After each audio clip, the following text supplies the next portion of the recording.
السلام عليكم ورحمة الله وبركاته. كبجمتوتا في جالتمتوتا وردفتوتا ساين على روزاتو عرس جرى جرتو بجرات تانيين اشترى قلت ربي الحمد لله. أما اللي جروك أنا نيجتنا في جرات داتنين جدا يا كان درا إلى علي دبرتني را شروط أركانس واجبس الرمو غراغر ما إسا إلى الله فكينياف شروط أجتشون يو إسين هنجراني تسمايو salaatuudhaan jechuun hin jiru jechuudha. Jalqabni isaa islaama ta'uudha, qilii qabaachuudha, waaddaan baafachuudha, waduu waddaachuudha, najasa ofirraa fageessuudha, qaama ofii sattarachuudha.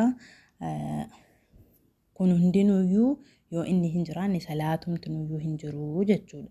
Arkaana jechuun immoo yoo inni hin jiraanne yoo isa keessaa waa dagattee salaataan iyyattee dhaabbattee kaate yoo isa keessaa waa dagattee salaanni kee badee jira. Salaata keessan haaromsitee waan harkaana keessa jiru hundayyuu hojjechuu qabda.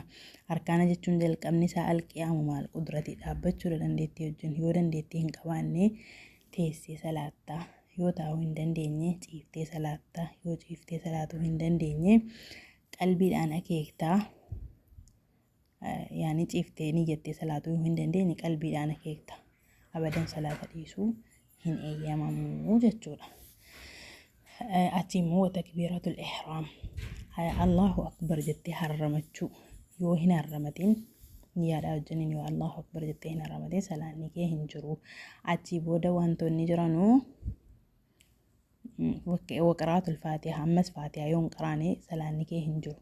والركوع ركوع يوم بننجر ورفع منه أما التي يولنجن جرين كان رتي وفي كنو قوتي هند سايو سريت كوتشو قبدايو كان هنغوني هنغا أثيتيو كان هنغوني فيديو كيسا ديبتاني لالو دنديسو يو سنيقالو دي جتشو يو أركانا كان هنغوني سلاني كي قوتو هنتاو واجب جتشو نمو جميع التكبيرات غير التكبيرات الإحرام ولتقبدوا الله أكبر صلاة كيس جرتو تكبيرا إسجل قبل صلاة هدتين لا يو إسا دغتي وان كان كيس جرو هند يو دغتي هنغاسيتي سجود الساوي سيغوتا أكس جدا كنوا ستي فأركانو أركان الرا ما سقط منها نمتان دغتي كيس ما سقط منها سهوا وانغت كيسا سهوا بيكا دونغوران أو أمدا وكامو بيكا